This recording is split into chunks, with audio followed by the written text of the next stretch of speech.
Svah Tatsaviturvarenyam Bhargo Devasya Dhimahi Yo Yo Na Prachodayat Om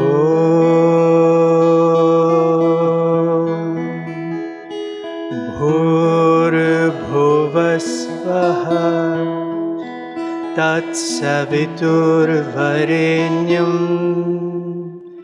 Bhargo Devasya Dhimahi Dhiyo Yo Na Prachodayat Om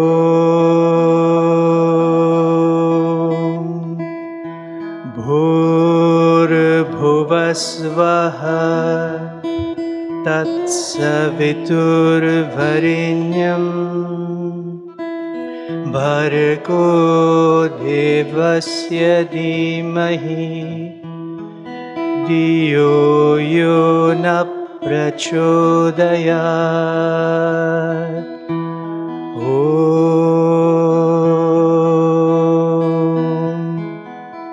Shanti Shanti Shanti.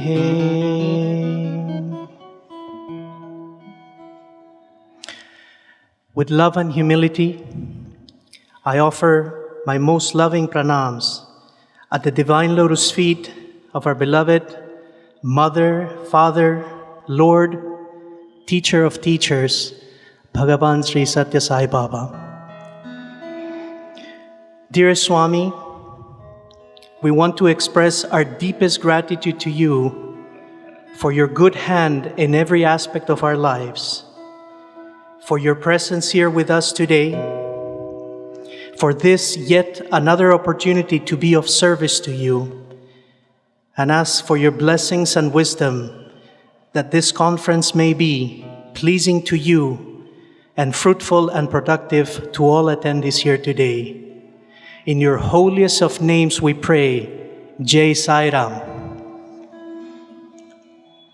Respected elders, distinguished trustees of the Sri Satya Sai Central Trust, members of the Prashanti Council, directors of the Sri Satya Sai World Foundation of the Satya Sai International Organization, brothers and sisters from all over the world, loving Sai Rams, and a very good morning to all of you.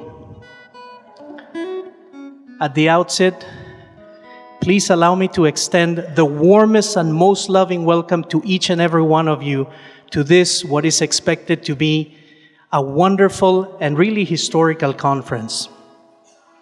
We're gathered here today, 500 delegates from across 48 countries around the world, representing all 11 zones of the Satya Sai International Organization.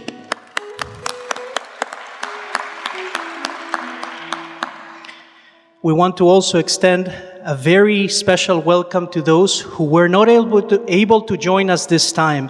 Another 500 delegates who signed up to help with this conference before, in preparation for the conference, as well as afterwards, but they were not able to be here today. However, by the good use of technology today, I want to announce that this conference is being live streamed to all over the world via the wonderful media team that we have here with us today. So, a loving welcome goes to all of you around the world as well. And last but not least, we actually want to welcome our brothers from the Sri Satya Sai Seva Organization of India, who have actually come more than 30 educators, 30 delegates here with us today.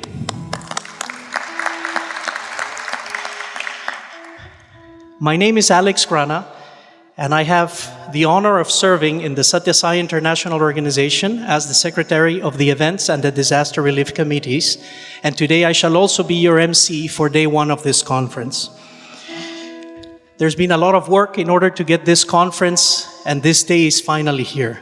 And in order to inaugurate it, I would now like to invite a few of our distinguished guests. Senior Trustee, Sri Satya Sai Central Trust, Sri T.K.K. Bhagavat. Dr. Narendranath Reddy, Chairman of the Prashanti Council. Mr. Gary Belts, Chairman of the Sri Satya Sai World Foundation. And Dr. Pal Dal, Chairman of the Education Committee of the Satya Sai International Organization. They shall now light the ceremonial lamp.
As our esteemed guests start making it back to their places, I would now like to invite two of our speakers for today to join us in the dais. I invite now Dr. Suresh Govind, the National Council President of Malaysia, to kindly join us on the dais.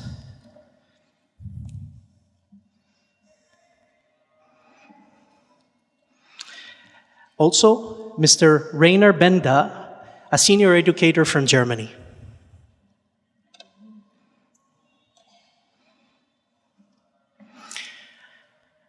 Brothers and sisters, a few announcements before we get this conference going. The first one is, we have a help desk here for everybody's availability, and it is at the entry of this conference.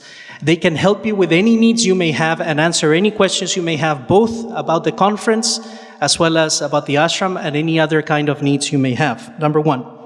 Number two, if you have your cell phones with you, as I'm sure that most of you do, whether a local or an international cell phone, now would be the best time to please switch them off. Another reason to do that is, right now, as I said, we're live streaming into the whole world, so we don't want the signal to be affected. And number three, a reminder that actually no pictures are allowed. We have a centralized team who's taking care of those pictures. A quick view about today's agenda, and we will then get started with the conference. Most of you, actually all of you, should have now the packages that were given at the beginning of the conference with the program and the agenda. Basically, the 3 days follow the same structure. In the morning, we will have inspirational talks by distinguished guests. The afternoon is meant to take that inspiration and put it into action via workshops and another networking fairs as well. So the same structure will actually be followed. One more thing about the program. As you know, compared to what you have in print, actually the program has started 30 minutes late. So the program will be running out of sync 30 to 45 minutes compared to what you have right now in print. So now about the conference. Now that we've inaugurated the conference, the question is, why are we here? The speakers that we will see throughout the morning will certainly outline all of the objectives of this conference. However, there is perhaps one overarching theme that we should settle up front. This conference is really, at its core, at its essence, nothing but an exercise of unity. It is about experiencing oneness. We may have come here with many questions, but at the end of the day, perhaps we will realize by the end of this conference that all the resources and the skills that we actually look for have already been given. They're already spread across the 500 delegates here present today. And if we only manage to come together, work together, and stay together, all the answers that we seek will actually be given. So at the end, this conference is nothing but a puzzle of unity. And in order to emphasize that aspect of unity, that aspect of oneness, which Swami had asked us so many times to actually ponder upon, I would like to now invite Dr. Srinivas Raghavan. He's a member of the Satya Sai International Organization Education Committee, and he has been instrumental in making this conference happen here today. He has a song, it is the theme song for this conference, and this song is about precisely that spirit of unity, that oneness that we should all experience. So without further ado, I leave with you Dr. Srinivas Raghavan. Respected elders, respected distinguished guests, and all of the delegates here, we welcome you, and we're very grateful to Swami for giving us this opportunity to sing before him at the beginning of the conference. Just a short word about this song. It is actually more than a song. It was composed as a conversation between Sai youth of Southern Florida and Swami, with the question that I posed to them: if you were sitting in the Sai Kulwant hall during bhajan and Swami called up to you, you may have 5 to 10 seconds. What would you say to him? And what would Swami say to you? And so they said, "You are my everything, dear Swami. You are my loving Lord of all. I see you, I see you, I see you in one and all. I see you, Swami, in one and all, in those whom I love, in those who I share a common bond. I also see you, Swami, in those who are not in favor of me, who may be upset at me, but I still see you in all. I see you in all races and all castes and all colors. Swami, you are my everything, you are our everything, and we surrender to you, dear Swami." We'll just sing this song in chorus. Each line will be repeated twice. We have had the fortune to translate it by the Satya Sai International Organization. Members of the organization have translated it into 9 languages across the world, and all of them have sung it as well. I know a few of them, and I've been able to sing in a few, but by the end of this conference, I hope all of you can sing in at least one line, "I see you," in all of the languages. Sai Ram. Please follow along with us.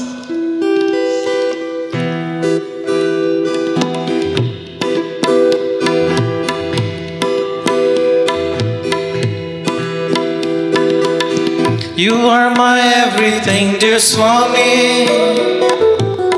You are my loving Lord of all.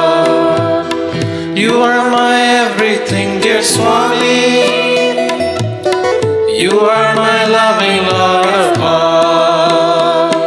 I see you, I see you, I see you in one and all. I see you, I see you, I see you in one and all. Thank you for granting us your darshan. Thank you for blessing us all. Thank you for granting us your darshan. Thank you for blessing us all. I see you, I see you, I see you in one and all. I see you, I see you, I see you in one and all. So I surrender at your feet. You take my troubles all away.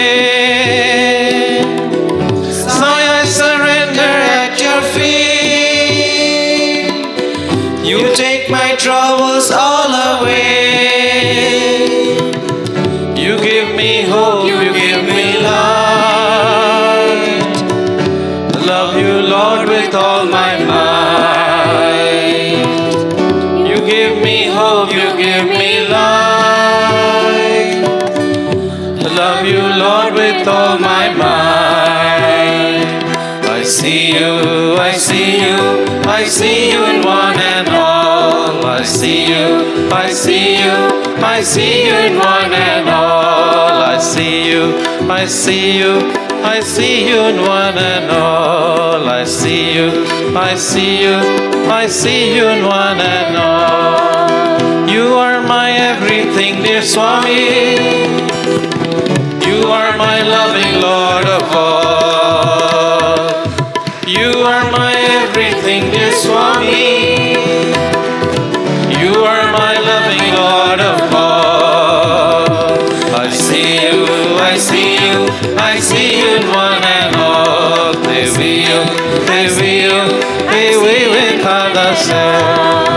Thank you for granting us your darshan. Thank you for blessing us all. Thank you for granting us your darshan. Thank you for blessing us all. I see you, I see you, I see you in one and all. I see you, I see you, I see you in one and all.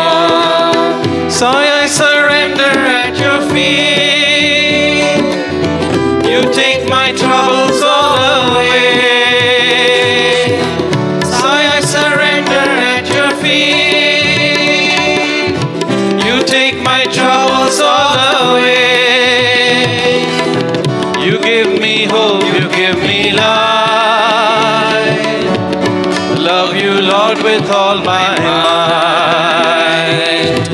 You give me hope, you give me life. Love you, Lord, with all my might. I see you, I see you, I see you in one and all. I see you, I see you, I see you in one and all. I see you, I see you, I see you in one and all. I see you, I see you, I see you in one and all. Deviyo, Deviyo, Devi Kadase. I see you, I see you, I see you in one and all. I see you, I see you, I see you in one and all.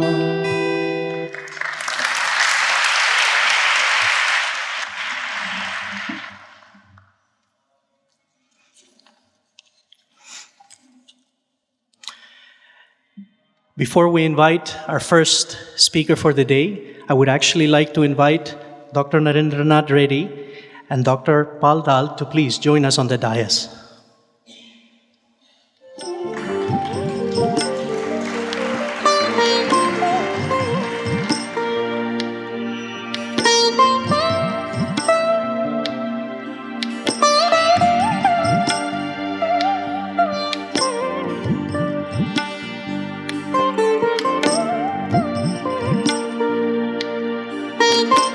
It is now my great honor to introduce to you our first speaker for the day, Sri S.S. Naganan, trustee of the Sri Satya Sai Central Trust. He belongs to a family of ardent devotees of Bhagavan Sri Satya Sai Baba, an LLB gold medalist from Renukacharya College, Bangalore, and a chartered accountant with a national merit rank to his credit. Mr. Naganand is the founder and senior partner at Just Law Advocates in Bangalore and New Delhi. He started practice in 1981 and was designated senior advocate by the High Court of Karnataka in 2000. He appears regularly in arbitration in Karnataka and other high courts around India, and also in the Supreme Court of India in the areas of arbitration, constitutional law, company law, and taxation. Mr. Naganand was president of the Karnataka section of the International Commission of Jurists and is presently vice chairman of the Maharani Lakshmi Ammani College Trust, a trustee of the Sri Satya Sai Central Trust and the Sri Satya Sai Institute of Higher Learning Trust. And he is a member of the Board of Management of the Sri Satya Sai Institute of Higher Learning. Mr. Naganand is also a linguist who is fluent in 9 languages. Brothers and sisters, please join me in welcoming Sri S.S. Naganand.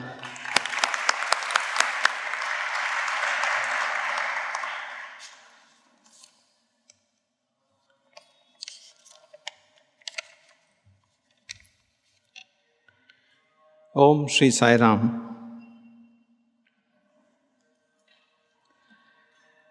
I'm somewhat overwhelmed at being asked to be the first speaker at a function which is organized by the International Sai Organization. I'm really an outsider, but in Swami's fold, there is no outsider and insider. We all belong to the same family. So I think Elder Brother Narendra Reddy has considered it appropriate to ask me, so I take it as Swami's command and would like to share just a few thoughts about education and the theme of this conference.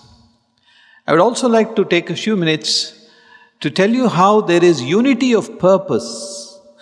What the Satya Sai International Organization is doing, what the Satya Sai Organization of India is doing, and what the Sri Satya Sai Central Trust is doing.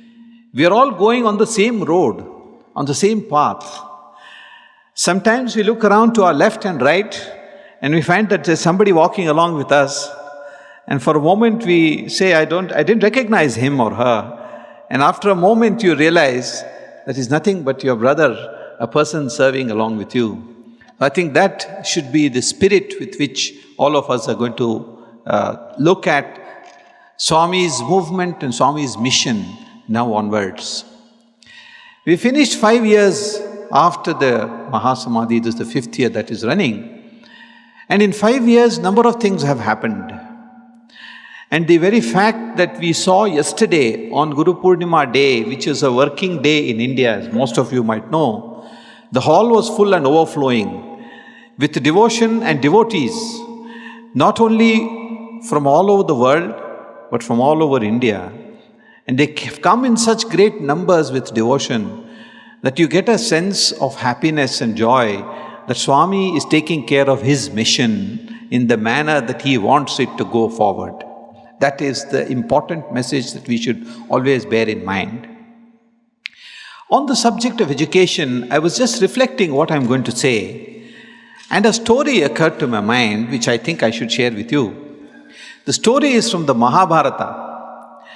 As you all know, Bhagavan Sri Krishna's sister Subhadra was married to Arjuna.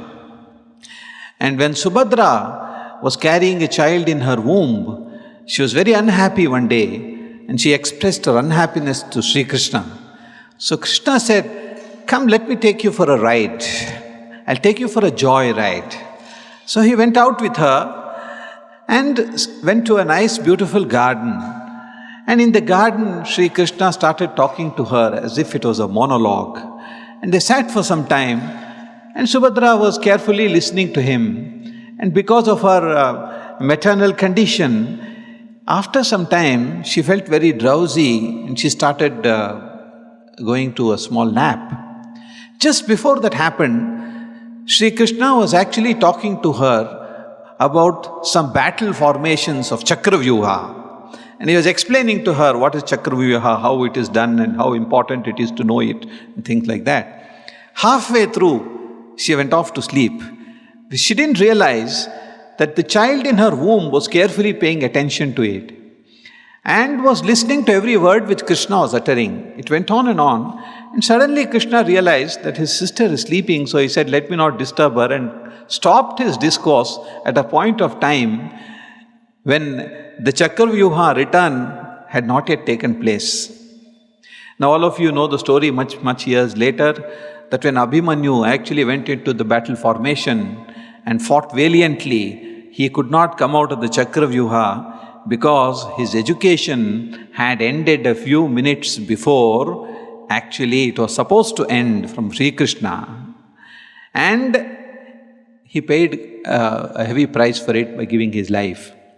The reason why I thought of this is that Swami, in his infinite wisdom, thought that education should be given the prime importance. And as all of you know, the movement of Bala Vikas starts at a very tender age. Now Swami directly guided people and said, you must start teaching young people, young children, good things. If you call a child of 2 years old and give it a lecture about dharma, it's very difficult to understand. But if you teach the child a small song, if you tell the child a small incident, an episode about how things go on in one's life, how do you see love in the eyes of your mother? How do you see affection in the eyes of your teacher? How do you see the love that is brimming from your brother and sister? These are things which the child will pick up. So Swami in his infinite wisdom catered to every level of education that is needed. Starting with pre-kindergarten from your home. And Swami in his innumerable discourses has always emphasized that the education which a child receives in the lap of its mother and on the shoulder of its father are the very first learning tools that it gets. The next step is when the child starts going out, it goes to the world, it goes to agencies, instrumentalities where people infuse it with love, and therefore there is Bal Vikas. And what do the Bal Vikas gurus do to the child? They completely transform the child into a very mischievous, boisterous, garrulous child, into a child who becomes a lovable, adorable, loving child, because it imbibes these good values that are being taught to them at that young age. Little ahead it goes to the next level, it goes to school. What happens in school? I mean, we all see that all the municipal and the government schools that we see and hear about, not only in India but all over the world, even in America I've been hearing, that the greatest of violence takes place in schools. So Swami said that it's not enough if the child is taught as it is born at home, few years in the house, first standard onwards, it imbibes. Why did Swami start a school here where first standard children are taken and cared for by the school warden, the teachers, the children live with them at a tender age of 5.5 years of age. They leave their parents and come. Just a few days ago, I had the experience of seeing a child of somebody I know. For 2 months after the child was admitted here, the parents didn't come to see the child. They were very much worried, but they were worried. They said, if we come here and the child sees us, the child will want to come with us and cry. So they resisted their maternal instincts and paternal instincts and didn't come here. Yesterday, for the first time, when the father saw the child was exuberant and happy and started waving. He said, I'm going to see you tomorrow, I'm very happy. So what I'm saying is, Swami created this environment right next to him here. And what is it that school is doing? That school is transforming people at such a tender age into loving beings. Now they go up, they go to a next higher level, they go to high school, then they go to college. What is it that we are seeing in college? If any of you visit the Anantapur campus, you visit the other campuses of Swami's University, you will actually feel that the teachers there and the students there, they're living in such a happy and blissful atmosphere. Every time I go to Anantapur campus, I come away with the feeling that all these young people who are studying here are going to face the difficult world in a few years' time. When they leave the campus and go out, they'll realize how far away from reality they are in this environment. But Swami still did all these things, the reason being that if you create a good young population in the country, it is certainly going to change their lives. It is not only going to change their lives, it's going to have such a ripple effect on the whole world, wherever they're going to be working. And we all know of some of Swami's alumni from the university who today occupy very important positions. I remember many years ago, in this very hall, when the talk of the Bangalore Super Speciality Hospital opening, after that there was a function here, and one of the persons speaking said that the software company which actually devised the software for that hospital, they did it because there was one student of Swami who was working in their organization. And in that organization, he was a problem-solving person. Anybody had any problem, not only connected with work, he would always come in, step in, solve the problem, make a beautiful atmosphere. And he also enthused everybody in the institution to work more than what they ought to be working. So this institution, they were not Swami devotees, but when they found this boy was like that, they said, we must participate in this venture of Swami. So the education is something which starts at a young age. It continues, and as Swami always said, education is for life, it's not for living.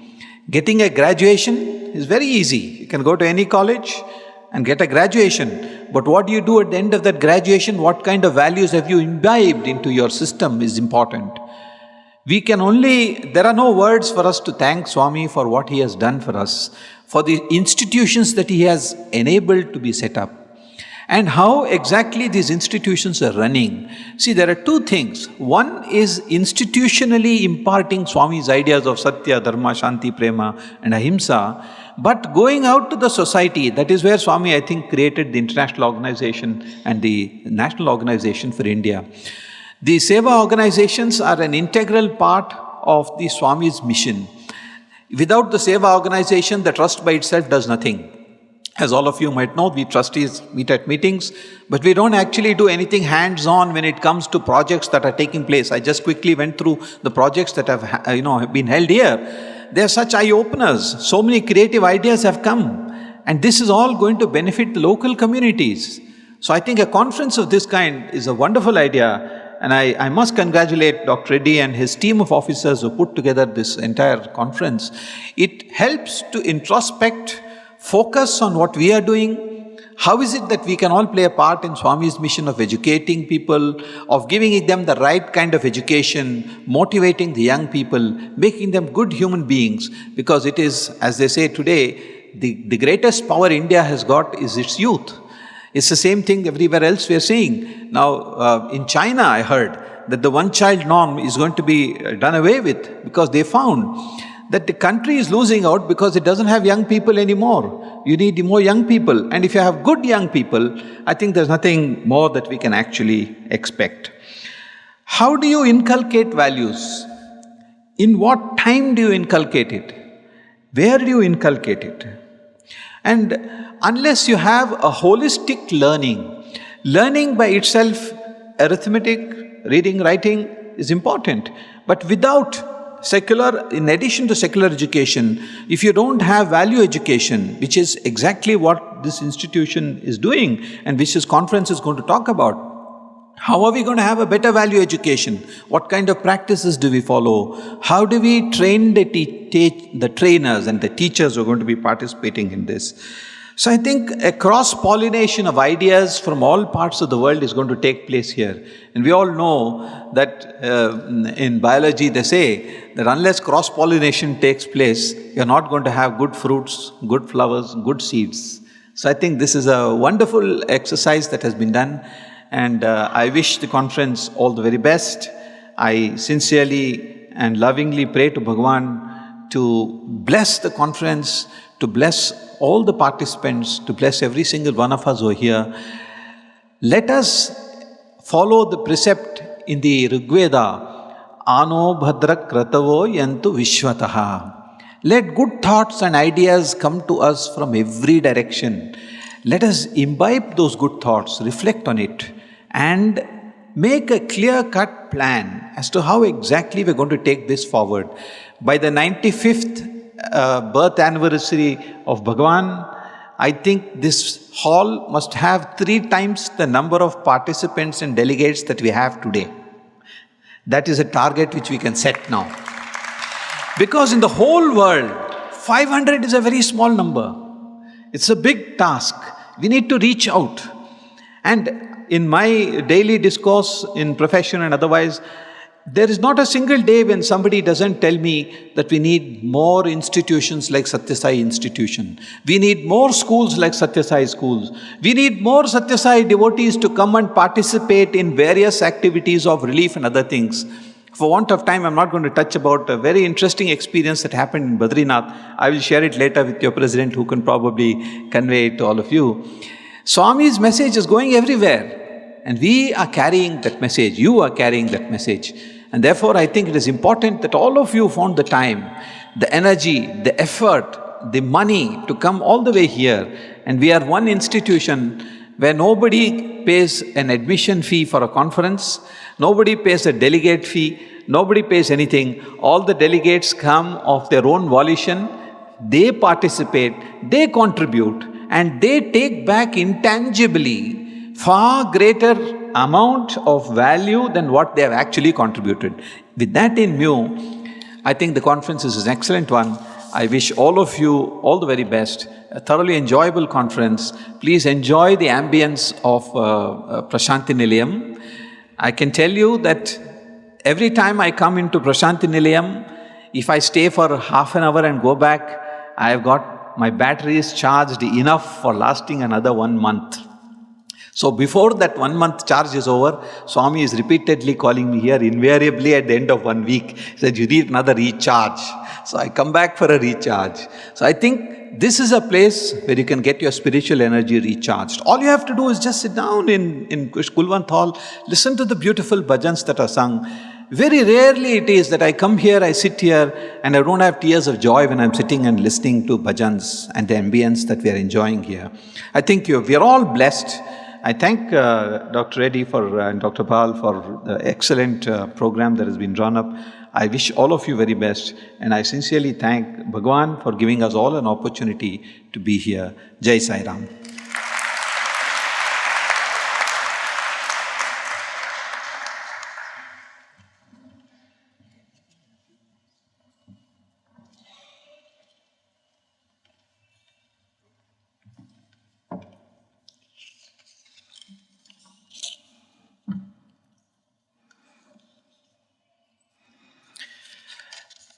Thank you, Sri S.S. Naganand, for such an inspirational talk.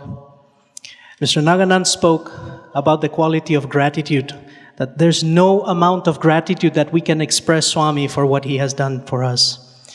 Today, it is my great honor to introduce our second speaker for the day, a person who is actually a fitting example of gratitude.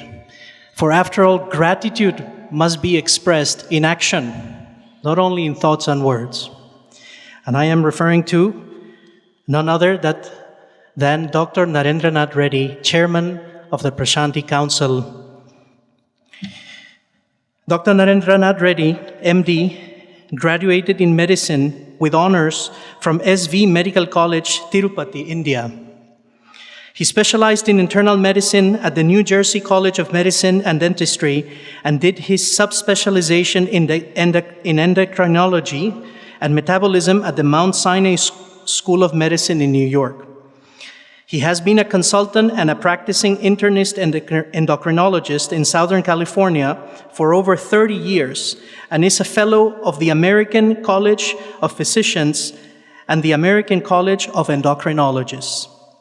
He received gold medals for outstanding academic achievement in pre-medical undergraduate program and was awarded the Physicians Recognition Award by the American Medical Association. He was elected as a member of the Endocrine Society in recognition of meritorious work in basic and clinical endocrine research and medical education. Dr. Reddy was awarded the Volunteer of the Year Award by Beverly Enterprises Organization for providing volunteer services to the elderly. 4 generations of Dr. Reddy's family have been followers of Bhagavan Sri Satya Sai Baba, with Dr. Reddy himself having come to Bhagavan Baba at the age of 5. Dr. Reddy and his family have been hosting a Satya Sai Center in their homes for over 30 years. Dr. Reddy currently serves as the chairman of the Prashanti Council, the administrative body of the Satya Sai International Organization, overseeing all the committees of the World Foundation. Something that I would like to share off script, having worked with Dr. Reddy at a personal level. Dr. Reddy is the hallmark of a Sai leader. He is a fitting role model of Swami's quote, "Work is worship."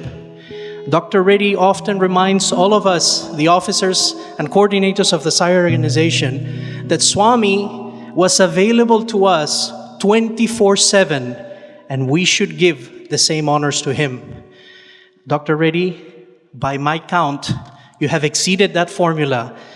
I think you run on 36-hour days, 10 days a week. Without further ado, please join me in welcoming Dr. Narendranath Reddy.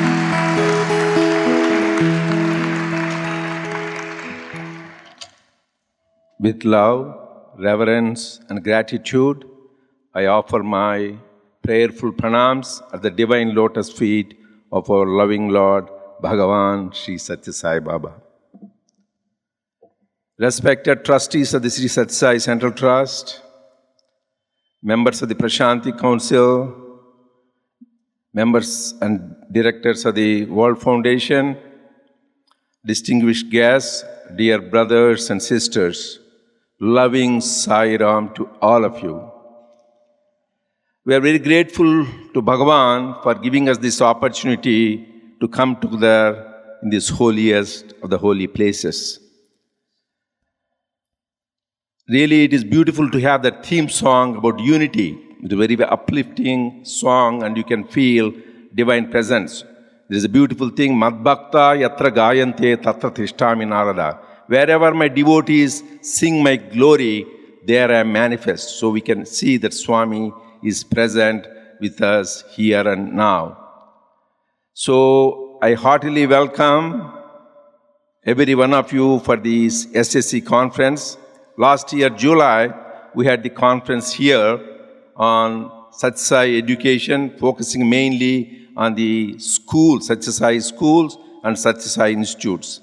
For people who are not aware, we have 31 Satya Sai institutes around the world, and we have 42 Satya Sai schools.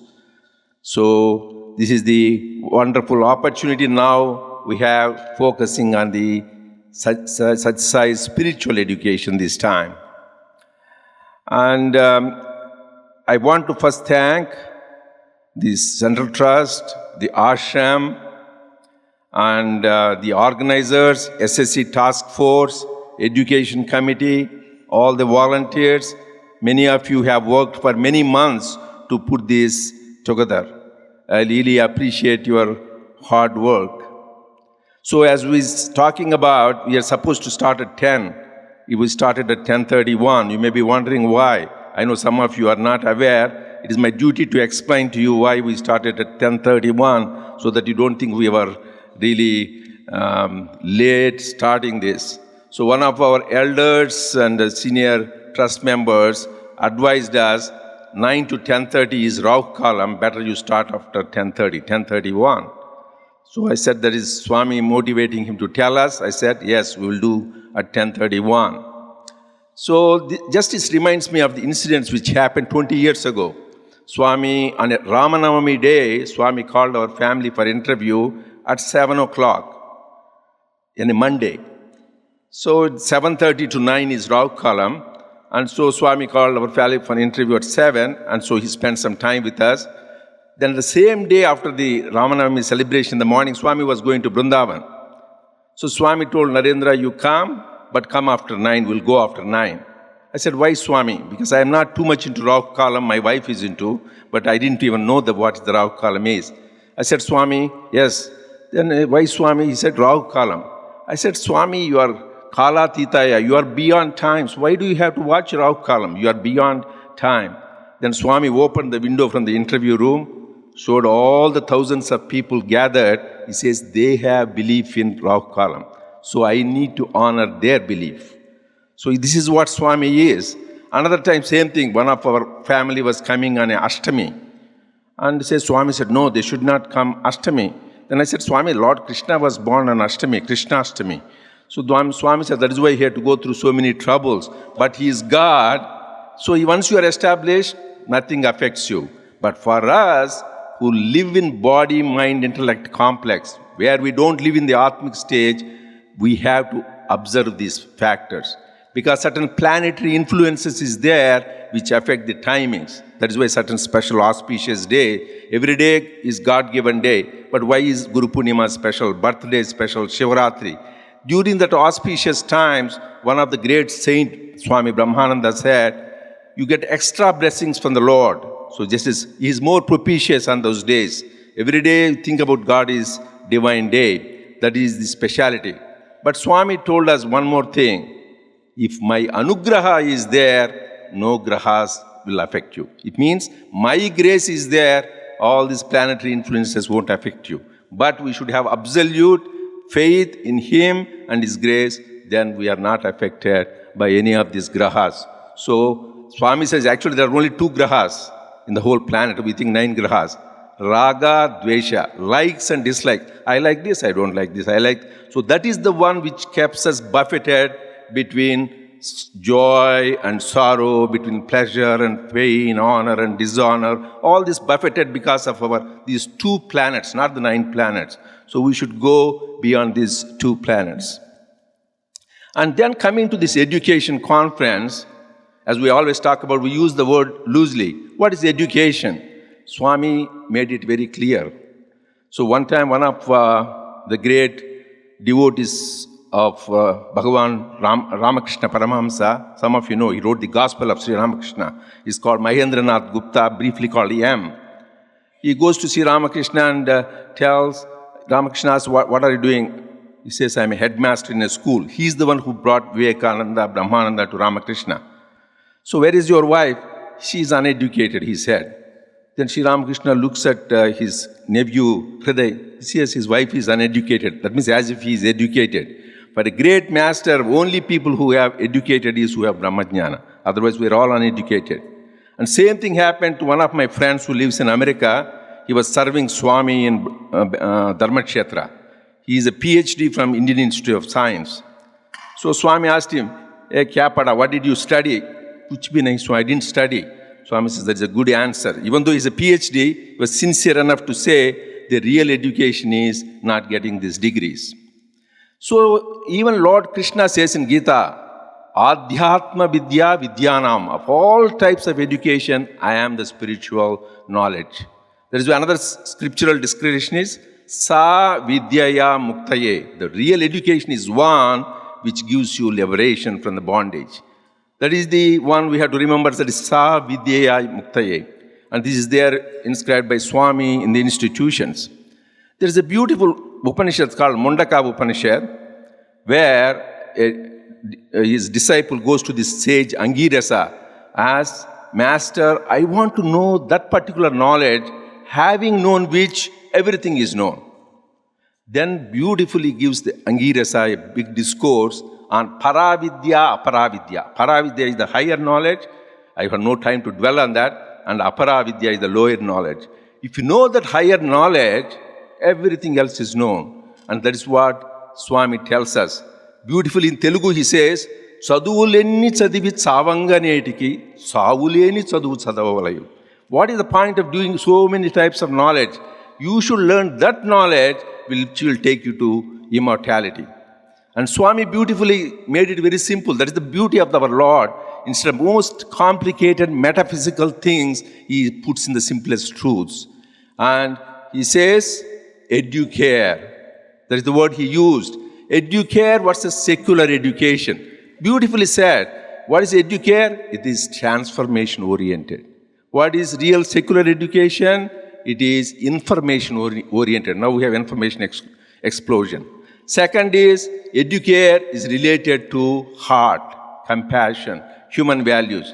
Education is related to the head. But Swami wants us to have the combination of the head and the heart. And education is bookish knowledge. Educator is practical knowledge. And Swami says, education is about padartha, material science. And educare is about parartha, the highest divine science, which is Atma Vidya. That is what really is. Once you know that, as Swami said, everything else is known. And I can share you an example how Swami has shown me in my life, once how Swami is the source of all knowledge. This happened about 15 years ago. So I have a friend, I think he's here, Harshad Patel. Are you here? So his son, oh, there he's sitting. Son had a high calcium problem. There is a condition called parathyroid. It produces too much hormone. You get high calcium. And the only treatment for that is surgery. So Brother Harshad Patel asked me, please ask Swami that is it okay to have surgery? I asked Swami, this person has this parathyroid problem. Can we proceed with the surgery? Swami says, no, give him tablets. I said, I never heard of any tablets for parathyroid. But thyroid, there is tablet. I thought Swami got mixed up between thyroid and parathyroid. You know, monkey mind, how it plays. God is the all-knower. But I thought maybe, because both are next to each other, thyroid, parathyroid, Swami got mixed up. Just I didn't say anywhere. Who will say? Swami said, no. I told him. Swami said, no surgery, no surgery. Give tablets. I don't know, Harshad, I don't know any tablets which are available. I go back. After 2 months, I find out there were medicines for that condition released in Europe 6 months ago. But in America, the FDA, Federal Drug and Administration, they are very strict about releasing any new medicine. It was not released. It was subsequently released, and I could give the medicine to show how Swami is the source of all knowledge. And also, not only this, about even music, let it be Vedas, everything. And here I see our Dr. Naren Ramji is here. His grandmother, once she told us, Mrs. Kamala Sardi, she's your grandmother, right? So this I shared in front of Swami himself in Kodaikanal. She took her teacher, who was expert in Tyagaraja Kritis. So brought him to Prashanti Nilayam. He listens to these bhajans for people who are in classical music. What kind of music is this? He was disappointed. So Swami called them for interview, and Swami revealed to him some truths. Only that person was amazed about the omniscience of Swami. Then Swami was humming some rare Tyagaraja Kritis. This man was amazed. My God, Swami knows this rare Tyagaraja Kritis. He asked Swami, when did you learn, Swami? How did you learn? And Swami says, who do you think taught Tyagaraja?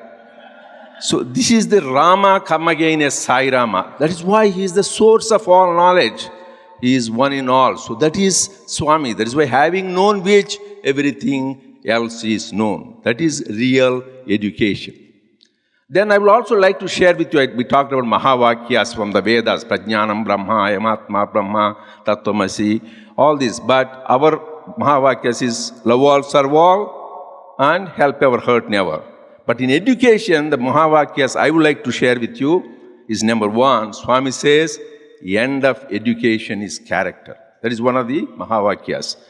Swami says, if you have no character, it is of no use. Swami says people go after the degrees.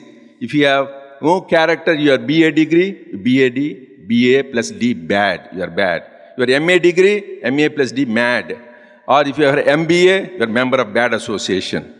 Or you are a MD, medical doctor, you are mentally deficient without character. So without character, it is of no use. What is character after all? Swami says, it starts with our positive thinking. Sow a thought, reap an action. Sow an action, reap a habit. Sow a habit, reap a character. Sow a character, reap a destiny. So most important, the fundamental thing is starts with thought process. That is why we need to have divine thoughts, sacred thoughts, holy thoughts. Our destiny will be beautiful. This is what Swami says. That is why beautifully Swami says, education without character, politics without principles, commerce without morality is not only useless, but positively dangerous. So that is why the importance of character Swami emphasizes in education. And the second Mahavakya on the education is, Swami says, essence of education is concentration. So whatever we do, we should do with absolute concentration. That is the way to go. The Swami Vivekananda said, a person who is going after money or in sports, if he is one-pointed, when you spiritual seeker, just what all you need to do is that one-pointedness direct towards God, you will attain God. People who are not one-pointed in their professional life, they cannot be one-pointed in spiritual life. This one-pointedness, that is why Lord Krishna says, Vyavasayatmika buddhi ekehe kurunandana. The cultured mind is completely one-pointed. That is the essence of education. Swami says concentration. And Swami Vivekananda used to emphasize, he was there in Texas when he was touring America, and he was giving a talk on concentration. These cowboys, they wanted to give trouble. They were shooting these BB guns when he was giving a talk, and they were going this side, next side, completely unperturbed, because he was so focused, so much concentrated on his theme and talk. That is essence of education is concentration. Third, purpose of education. Purpose of education is not for making a livelihood, not for living, but for life. Because most of the people who go to education, they go because we want to make money. There is nothing wrong in that. We need livelihood, but that should not be the purpose. Purpose is to have life. I'm an endocrinologist. I was number 1 in my class. I didn't know that I took endocrinology. My wife, she was also good pediatrics. They're the lowest earning specialties in medicine. But now people go into medical school, they look which is the best, highest paying specialty, orthopedics, ENT, neurosurgery, heart surgery, because the motivation is not what you like, but what gets you the most monetary benefit. So that is not the thing, that is not the purpose. Purpose is whether it gives you gratification. And fourth important thing, aim of education. Aim of education, Swami says, is to make us realize our innate divinity by the practice of human values. That is the whole purpose. So that is why the Antarbahicca Sarvam Vyapya Narayana. You should realize with eyes open and eyes closed, everything is permeated by God only. That is why Swami says, Kana Kanamu, Chana Chanamu, everything is permeated by God. That is the experience one should have. That is why Lord Krishna says, Mattah parataram natya kinchidasti dhananjaya. Oh Arjuna, there is nothing but me, that all exists. So that is the experience. Really, if we have the aim of education, that is what we need to experience that. And that's what Swami beautifully said. This comes only by inquiry. Swami said about King Janaka, some of you might have heard about it. Once Greeks, they made a play here in the Purnachandra. So King Janaka, he's a great jnani. So once he was sleeping, in the sleep, he fell, he lost his kingdom. He was going in a forest after losing everything. And then he was very hungry and thirsty. Somebody wanted to give him food and water. And meanwhile, somebody comes and snatches away. So he was miserable, already lost kingdom, lost the way, and he lost his food and water. So he was very miserable. And meanwhile, he woke up. He saw he was in a comfortable royal bed, surrounded by all the comforts. Then he said, is this real or that real? Is this real or that real? So everybody was worried. The queens were worried. Everybody, what does this man have? King Janaka suddenly got out of mind. So they brought everybody. Nobody could help cure with the physicians. Finally, they brought this king, great sage, Yajnavalkya. He looked at him. Sir, your highness, that is unreal. This is also unreal. Both what you dreamt was unreal. Even this world is unreal. I can tell you about this, my own divine interaction with Swami. Once I was Swami with Vrindavan, along with the late Professor V.K. Narasimhan, who was the editor of Sanatan Sarathi. And Swami was telling me, Narendra, what you have dream in the night dream. This is also a dream, but this is a daydream. You daily wake up from the night dream, but really you want to know who you are? Wake up from the daydream. Till then, you will be miserable. So that is the night. Then I said, Swami, you are also a dream then. Because Avatar, he is a part of, we see that in the day. But Swami sent a profound statement. But I'm in all the fourth state. That is, Jagrata, Swapna, Sushupti and Turiya. All the four stages. Only divine consciousness exists. Pat comes the reply. That is Swami. That is really the purpose for which we live. To wake up from the dream and realize who we are. That is what Swami said. This is the Mahavakyas on education. And then to play this, we need, Swami says, people who really support. Who are the people who support in the education system? Teachers, parents, the students, and the process of teaching techniques.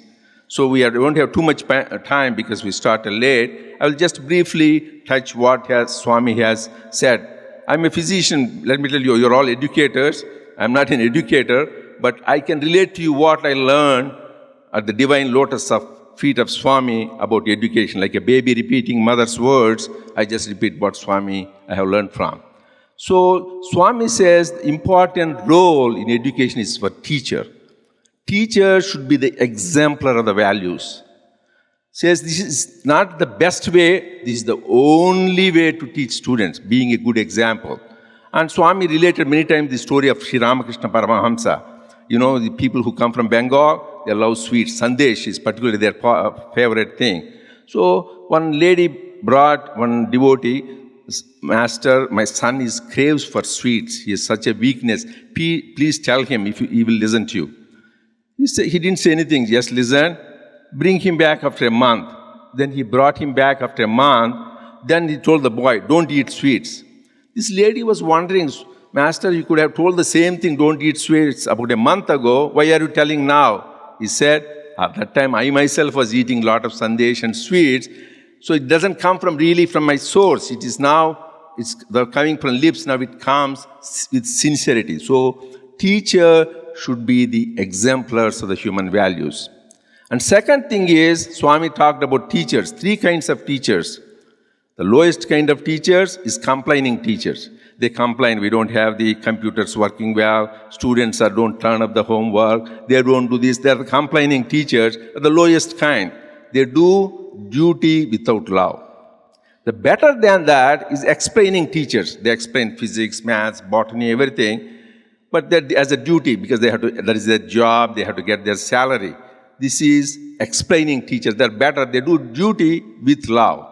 But the greatest teachers are those inspiring teachers. They inspire you, you remember them forever.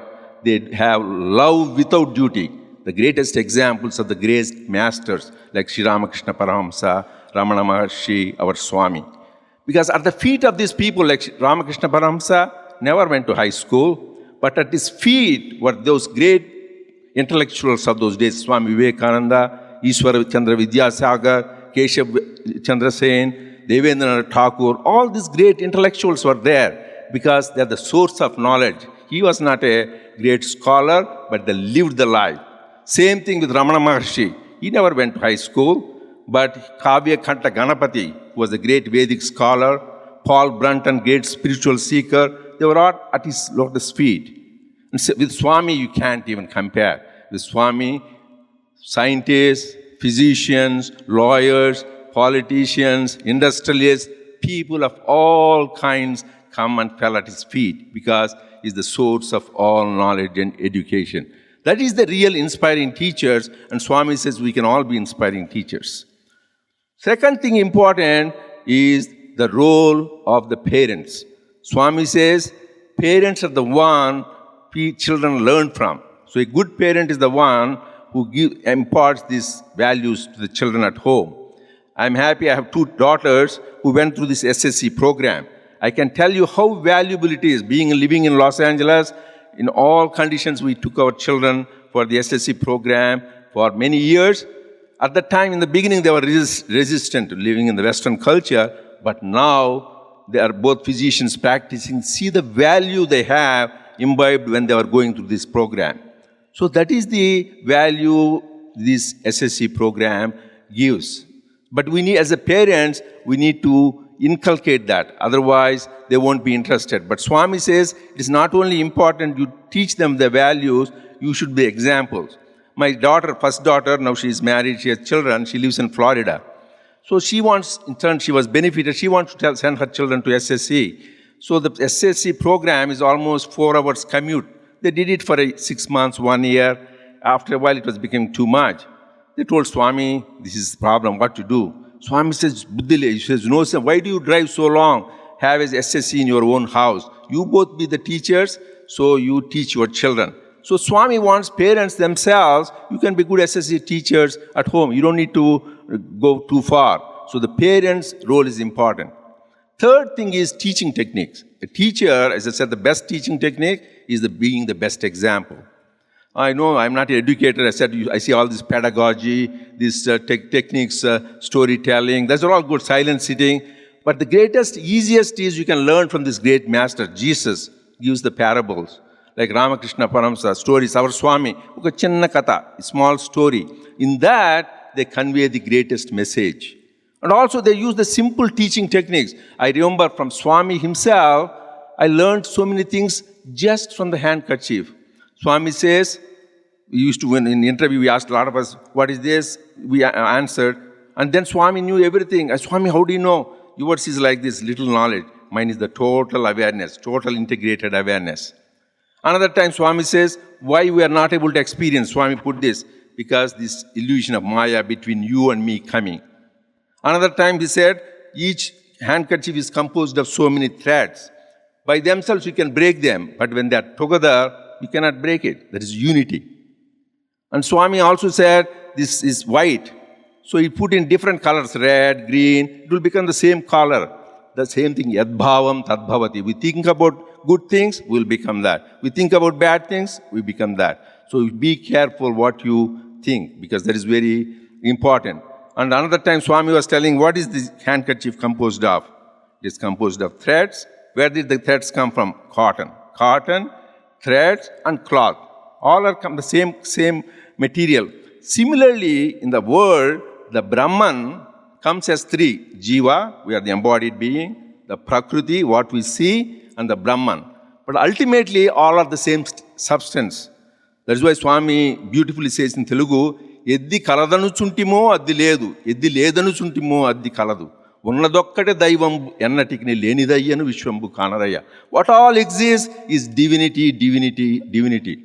That is why Vishwam Vishnumayam. So we have to have that experience. That is what Swami says. These are the simple teaching techniques. I have 12 lessons I learned to handkerchief, but limitation of time, I can't go over the others. But there are many lessons about this. Actually, I related this in front of Swami in Kodaikanal, 1995. Sachit, I think you were there at that time. So we had these things which was Swami was very liked. So this is the divine teaching in simple things. We don't make complicated metaphysical. Some people like Aurobindo, you read, one sentence will be one whole page. So for spirituality, it should be from the heart. These great saints and sages, they are not scholars, but they live the message. And we should also live the message. And ultimately, I will finish with this, the role of the students. Students were very important. Vidya dadati vinayam. Students should have humility. And second thing is, practice what the teacher has said.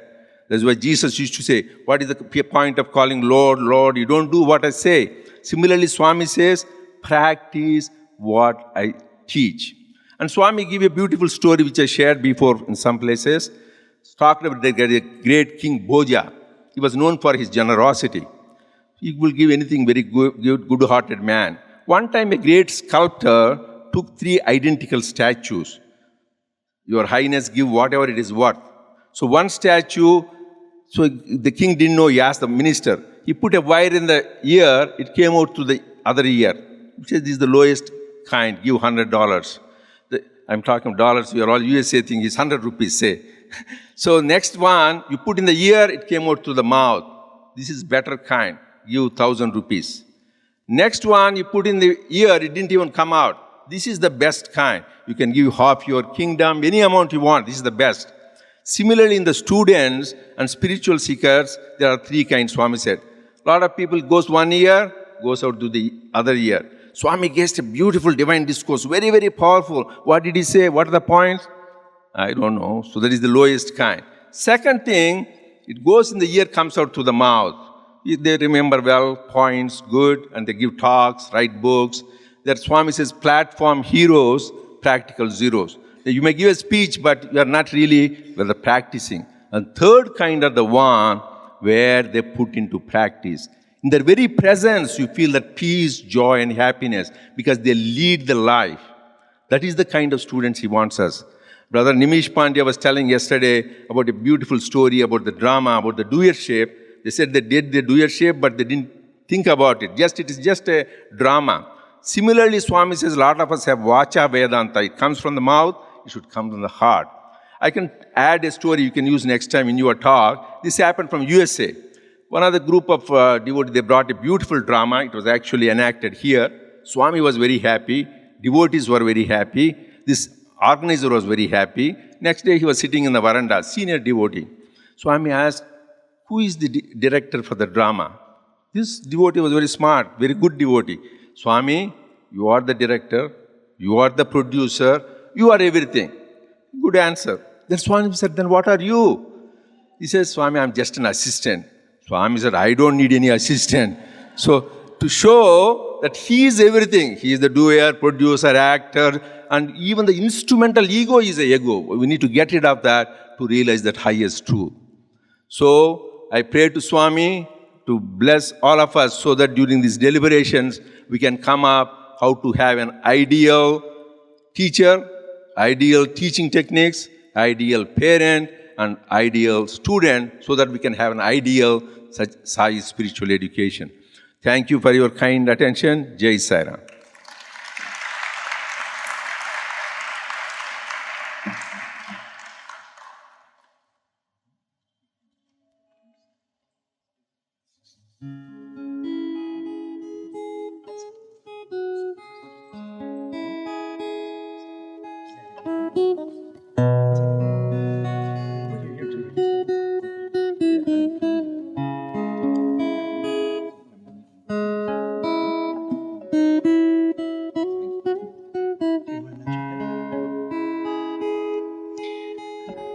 Brothers and sisters, loving Sairam to all of you.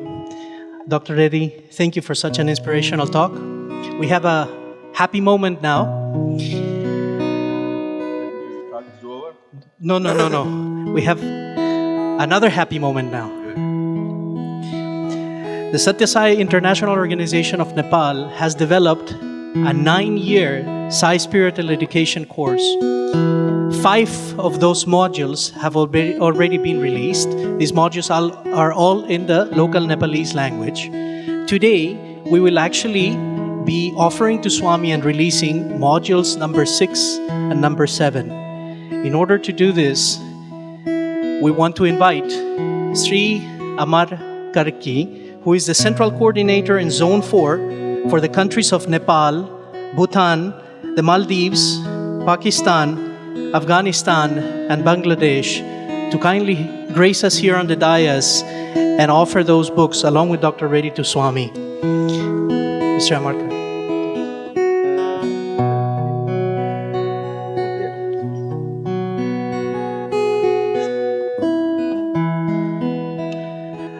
As this offering takes place, brothers and sisters, I think all of you will agree that a very special mention is needed of the people and the Satya Sai International Organization of Nepal.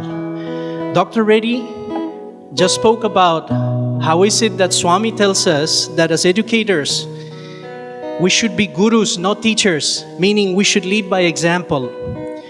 All of you know the tremendous challenges that the people of Nepal have had to undergo because of that terrible earthquake that took place earlier this year. Yet, the Satya Sai International Organization of Nepal managed to reach the most remote places in order to serve in medical camps and serve 5,000 to 6,000 meals per day when they themselves were actually ousted into tents. I think they deserve a very, very big hand.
Our next speaker for the day, another physician by training and profession, has dedicated his entire life to the subject of value-based education. I'm referring to no other than Dr. Pal Dal, chairman of the education committees of the Satya Sai International Organization. Dr. Dharam Pal Dal received his medical school training in the United Kingdom, graduating with honors with an FRCS, MD, and PhD from universities in England and Scotland. Since 1961, he has held numerous university teaching positions in the UK, Kenya, and Australia, and served as professor of surgery, department chairman, director of vascular and thrombosis research, and academic advisor to several universities. In 1994, he was admitted to the Royal Australian College of Surgeons and is a member of the Australian College of Educators. Within the Satya Sai International Organization, Dr. Dal has served as National Education Coordinator, Institute Director, and has also been the Zone 3 Chairman for 10 years. Dr. Dal has published 16, that is 16, SSEHV books, including the one named Heart of Dynamic Parenting. I was blessed with the opportunity of serving with Dr. Dal in a relief mission in the Philippines when he was giving training courses for teachers there on SSEHV. And I can say that the passion that I saw in him and the joy that I saw in the teachers who were receiving this course was simply outstanding. So without further ado, please join me in welcoming Dr. Pal Dal.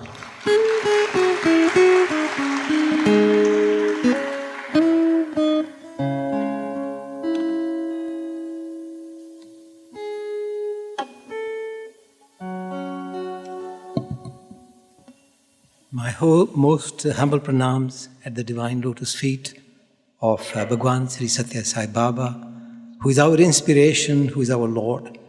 I pray to him to guide us during this conference so that our deliberations are blessed to the highest level and that we are able to undertake further work in Satya Sai spiritual education with renewed enthusiasm and more energy. The trustees have left, but I will still address the trustees, honorable trustees of the Central Trust, members of the Prashanti Council and the World Foundation, distinguished guests, ladies and gentlemen, brothers and sisters, a very warm Sai Ram. On behalf of the Sri Satya Sai World Foundation and the Education Committee, it is my privilege to extend to you a very warm welcome. And that is to this most holy place. We are meeting in this venue which is saturated with divine vibrations. Bhagwan spent a long part of his life in the environments of this hall. And we have gathered together to deliberate on Sai spiritual education. You have heard the two speakers give very erudite spiritual talks, and I have to concentrate more on the nitty-gritty of the delivery of Sai spiritual education. So I begin by noting that this hall contains educators from around the world, and that in the overseas countries we call our SSE teachers as gurus. In reality, SSE teachers are in the lineage of the ancient rishis and the gurus of India, who undertake education as a spiritual discipline, and that is to realize their own, to realize themselves as divine beings. You have, the educators here have dedicated your life to awaken the pupils to their Atmic reality and to raise them as a generation of children with lively conscience.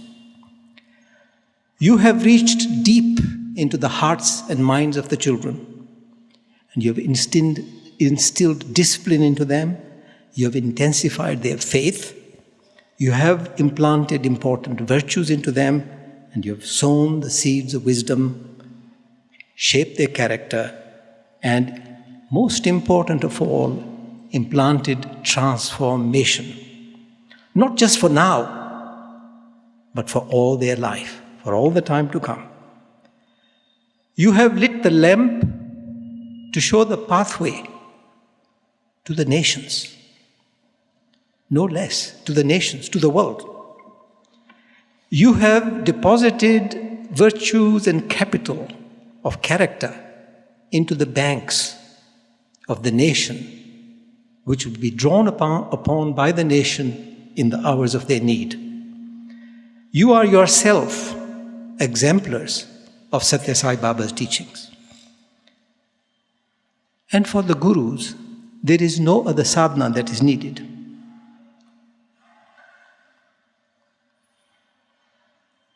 Can I just get this thing working?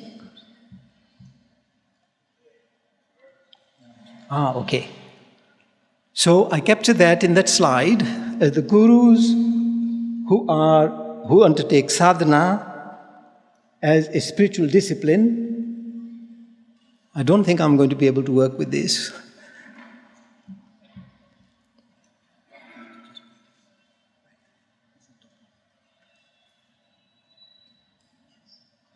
Okay. Okay. You have done all these wonderful things to the children to build a new nation, to build a new future. And Swami says, as you see there in the Vidya Vahini, Swami says, Vidya instructs you to remember yourself first. In other words, you must transform yourself before you engage in transforming others. Now, this is a unique opportunity, a momentous occasion. And in the history of Sai spiritual education, when over 500 educators have gathered here, and another 500 are on the video stream, and you have gathered together to add to the common pool of the expertise and knowledge gathered over 4 decades of SSE programs over the world. So my attempt will be here to highlight the key areas that we can bring under focus during this workshop, during this conference. We had a conference, Dr. Nindra already mentioned, a conference that we had last year. In that conference, we focused on SSEHV, Satya Sai Education Human Values. We looked at the institutes and the schools and the community programs in SSEHV. And as a result of the blessings we received in that conference, we have created a new and intensified focus on SSE all over the world. There is great unity that has emerged from that. And I pray to Swami to bless this conference in the same way so that we inaugurate a new era in SSE following this conference.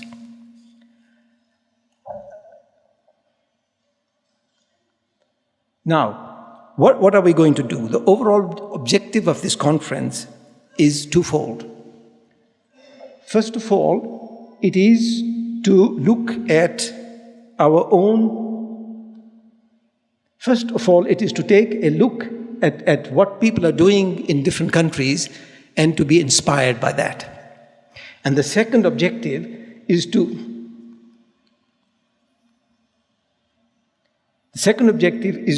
review our programs to see if we need to strengthen and improve SSE in all its aspects, from developing lessons to training of teachers.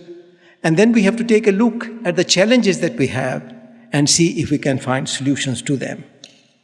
Now, the teachers are the ones who will undertake to create a single initiative in SSE right around the globe. The detailed objectives of this conference are to review the status,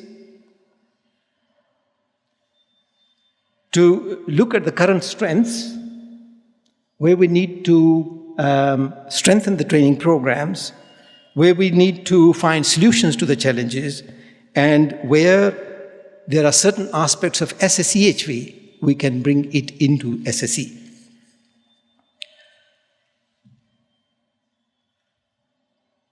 We also need to take a look at how we can strengthen our training programs. So we take a look at our best practice training programs. We see where we need to strengthen the training of the teachers. We need to take a look at the challenges in the delivery of SSE and in continuous education for training of SSE teachers. We need to consider whether we need to have multiple levels of training, whether we need to create trainers to train the teachers. And it is important because within SSEHV we know that the trainers set the pace and the tenor and the quality of teaching of the teachers. So in the same way, in SSE, we need to take a look at whether we should be developing a whole training program with trainers. And we then need to see how we can collaborate and how Education Committee can assist in unifying the program and taking it to this. So in this conference, we'll seek divine guidance, and gather your inputs. And from that, it is my fervent prayer to Bhagwan that this conference will be an opportunity to develop a framework for the implementation of a wonderful, renewed era in SSE. Now let me take the curriculum first. We have 4 groups at present. Group 1, 2, 3, 4. Group 1 is made up of children from 6 to about 8. Second one, group 2, from 9 to 12. Third one from 11. And the third one from 12 to 15. In many countries, there is a group 4, which is for children between the age of 15 and 18. And this came out only in recent years. And in some countries, there is a group 0 also for children who are under the age of 6. Now, at present, we do not have an agreed international syllabus for any of these groups. We do not have syllabus, but there are certain common elements of syllabus, and there are 5 components of the syllabus that we need to take a look at. There is the content of faith in Satya Sai Baba, the content of spirituality, his teachings, the content of morality, religiosity, and also human values. We need to take a look at how these 5 different components, we can add culture as well in there. We need to take a look at how we can orchestrate the 5 or 6 components in a manner that will produce an ideal program. Now, we also know that most of these, particularly faith, spirituality, morality, religiosity, are developmental in nature. That means that the way in which the children learn these values is different at different stages in their life. And we also know that young girls and young boys have different spirituality. They have different moral reasoning. And so we need to really create a syllabus that will accommodate to their needs. Then there's the question of how much content. How much content do we mix? SSE programs are becoming more and more orientated towards morality and universal spirituality rather than to religiosity. And this is it's a very important topic. Because Swami has said that the common element is a faith in Swami's divinity and the atmosphere of love. The scientists are telling us now, recently, the last decade or so, that the element of love turns into morality. They're beginning to call it moralization of love. And it is the element of love that turns into spirituality. And they are calling it the spiritualization of love. Swami has always said the undercurrent of all values is love. And this is being proven by research and science. So we have to take a look at the content as well as the skills of the teachers to create that atmosphere of love around the child in the SSE program. So, but we have to, because we are such diverse cultures, such diverse religions, we have to be flexible. So even though we will develop a syllabus, the syllabus has to be flexible. Now, we don't have currently agreed standards either.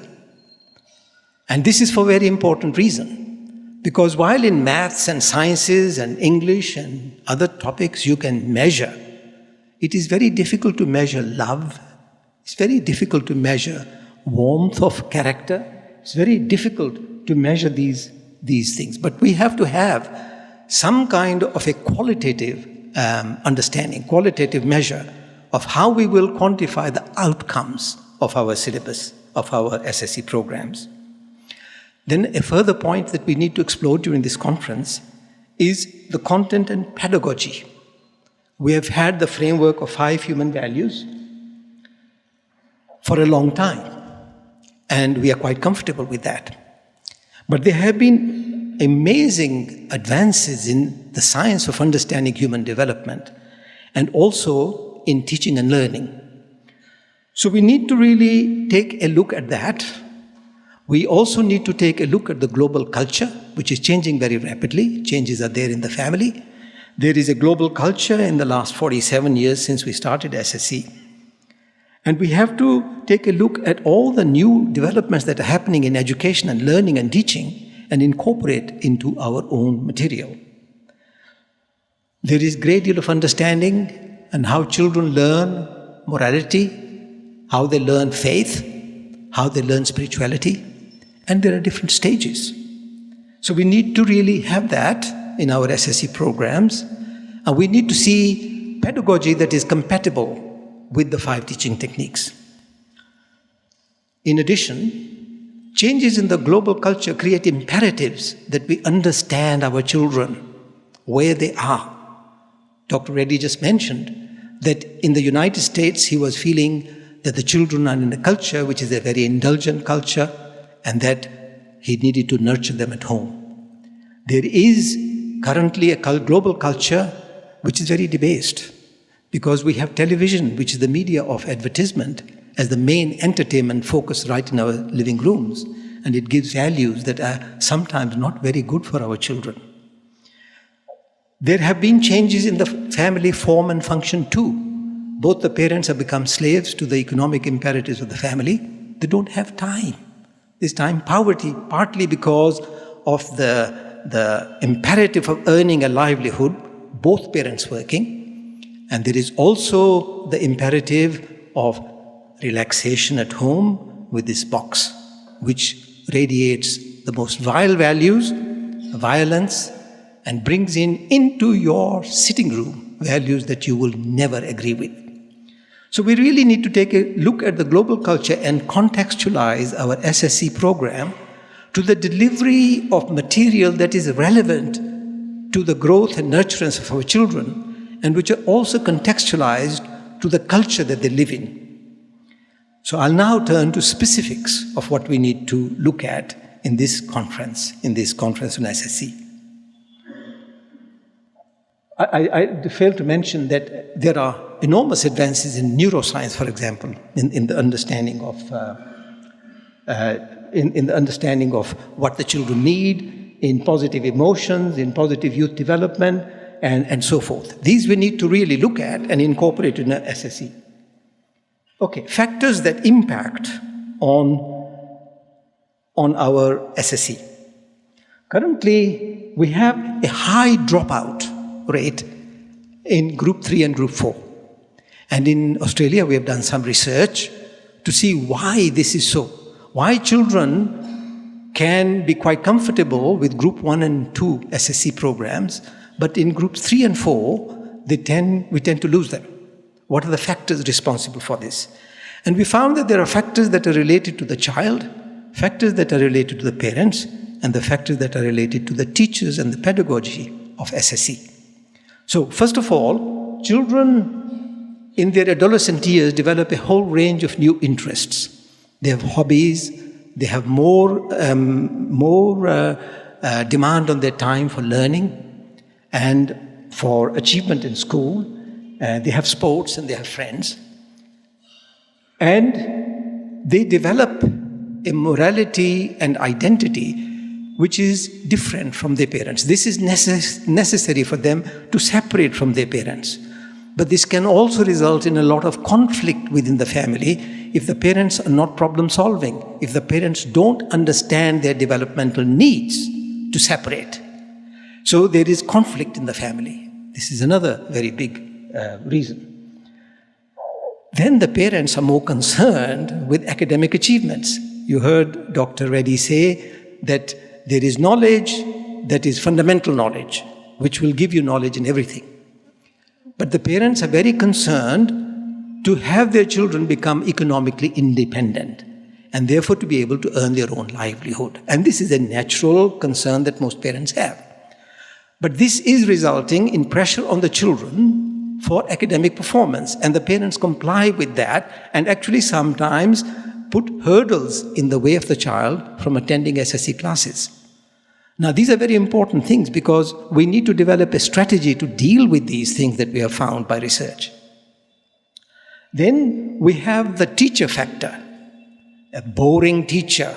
We heard a teacher who is a complaining teacher, a teacher who is an explaining teacher, but not an inspiring teacher. A teacher who does not produce lessons that are contexted to the needs and the culture in which the child is. So these are very important factors. Now we have also looked at what retains the children in group 3 and 4. Now, what retains children is actually very counterintuitive. It is where the parents don't put pressure on the child to attend earlier classes. But that underlines the kind of relationship between the child and the parents. And it's a more easy relationship where there's an encouragement. There isn't a compulsion to attend SSE class. Then there is skilled teachers. Teachers who can really make the subject very interesting, very absorbing. And that they can only do by having pedagogic techniques that are interactive. That they take a look at the child and look at the developmental needs and can meet with that. Then there is the warm contact with the teacher. If the teacher is a very loving teacher, then the teacher can promote the attendant as SSE. Then there is also, of course, the factor of attachment to Bhagwan.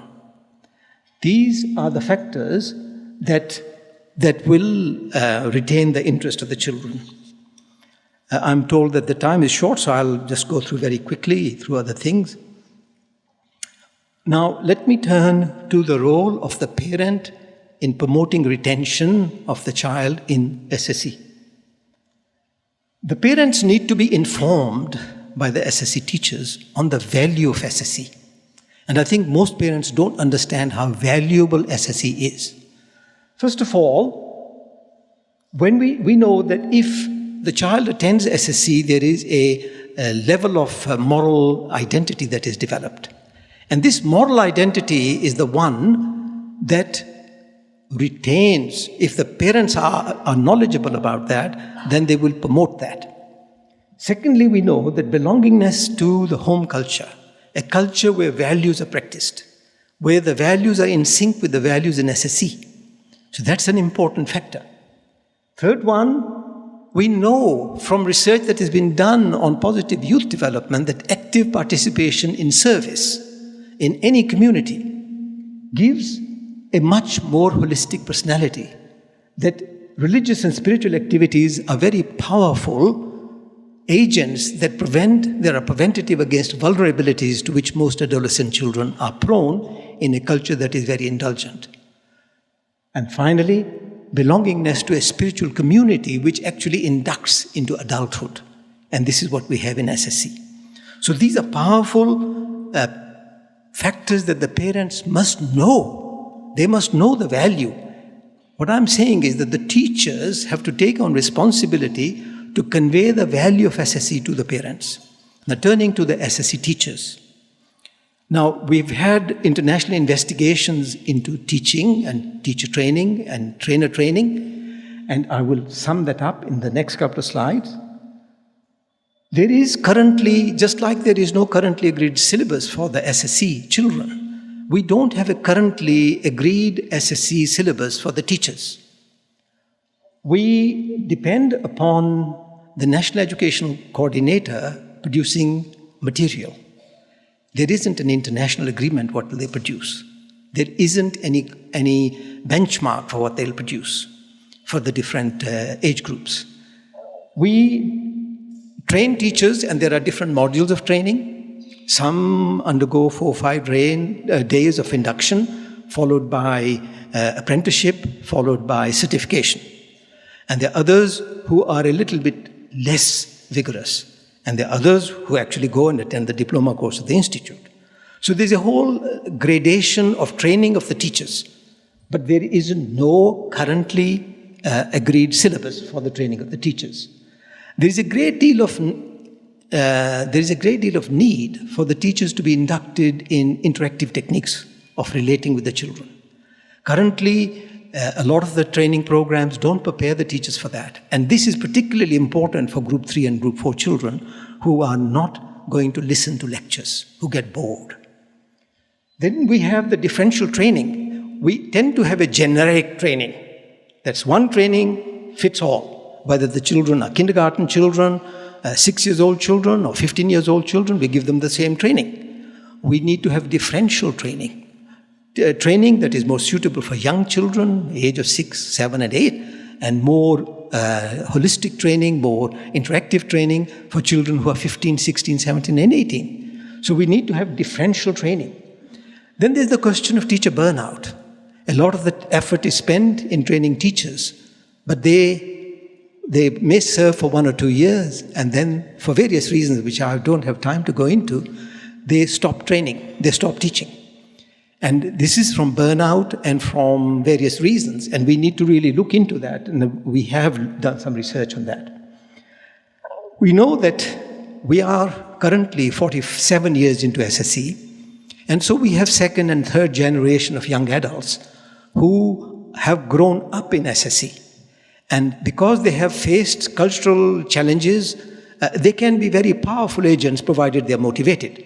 But many young adults have their own imperatives of marriage, partner, children, finance, and mortgage, car, job, high demand, so that we can't retain them either. But we need to find those people. Okay, where do we go from here? In most countries, the trainer training would be the one to focus on. We know that in the SSEHV, the trainer training is the bottleneck. Provided we have good trainers, we can then promote any number of teachers. I don't have time to go into this. We have done some training of trainers in different countries, and we have seen the whole country change. And I think that this is the key. To me, one of the messages from this conference must be that we develop a suitable syllabus and a suitable program to train trainers for SSE. And then we will have less problem training teachers.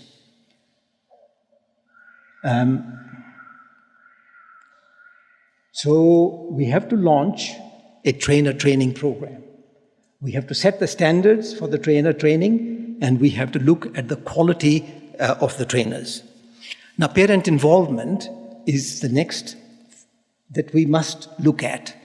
We must intensify the focus on the parents. There's a great need. Parents are the first teachers.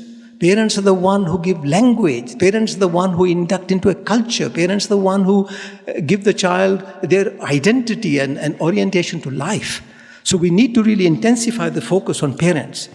And I think that here, because the parents determine physical health, emotional well-being, general competence, intellectual skills, spirituality in the child, morality in the child, we need to intensify our focus on parents.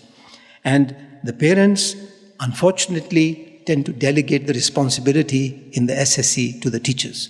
And this is not right. So I think parent education has to be one of the things that must come out of this conference, that the essence that you should be inspired to undertake parent training. If not full parent training, at least their understanding of the value of SSE and the role that they can play in promoting SSE. We need to create a bank of resource material. We are one global spiritual organization.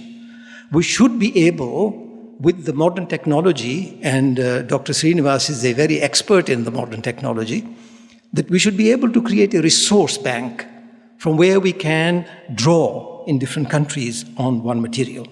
So I'll conclude. So we have to set the syllabus for the SSE teaching. We have to enhance the focus on trainer training. Teacher training, yes, but trainer training. We have to enhance our capacity to involve parents. We have to create a global resource for SSE teaching, and we have to build an international SSE community of educators on whom we can draw. I think if we were to do this, I would regard this conference as having been deeply blessed by Swami. Thank you very much. Sai Ram.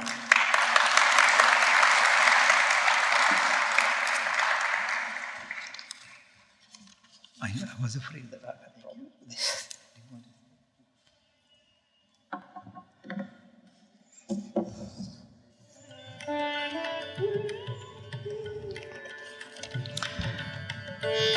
Brothers and sisters, we have a very important announcement now. We are being asked to please, for everybody who is in attendance here today, to kindly refrain from stepping on Swami's rug. If you need to cross, kindly do it through the back area of the hall. Dr. Pal Dal, thank you so much for setting the objectives of this 3-day conference. Now, it is my privilege to introduce to you our last speaker for this morning, and that is Dr. Suresh Govind, who will actually introduce to us the workshops that will take place today after lunch. One important aspect of these workshops is that in the evening session for the special interest groups, those sessions will actually be an extension of the workshops that will take place this morning. So, before you break for lunch, although we'll announce it then as well, make sure that you pick one workshop that you want to attend when you come back for lunch. If you actually choose to attend another subject, another theme, and you want to do that in the evening, that is absolutely fine. But when we come back from lunch, we will actually be starting the workshops immediately, so kindly do that preparation up front. Now I shall introduce Dr. Suresh Govind. Dr. Suresh Govind is a professor of parasitology at the University of Malaya, Kuala Lumpur, Malaysia. With hundreds of papers published to his credit, Dr. Govind has won numerous professional and humanitarian awards. He has recently been awarded, in fact, the Fellow of the Academy of Science and was appointed as a member for the National Unity Consultative Council by the Prime Minister. He has also sat in several expert steering committees for the World Health Organization. Dr. Govind has served as the Satya Sai Central Council of Malaysia since 1985 as Deputy National Youth Coordinator, Vice President for Education, Deputy President, and currently as the President. He is also the coordinator for the Friendship Group for Interreligious Service and serves as a board member for the Satya Sai School. He has been instrumental for many nation-building initiatives and has authored 7 books based on Swami's teachings, including Hari Bhajana Bina. Again, he will be introducing today the themes for this afternoon workshop. Please join me in welcoming Dr. Suresh Govind.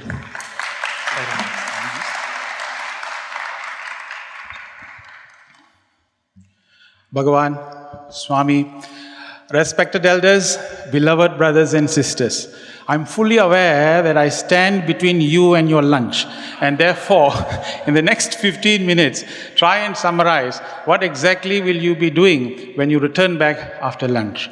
The whole emphasis of this workshop is on how to strengthen the success factor for SSE deployment.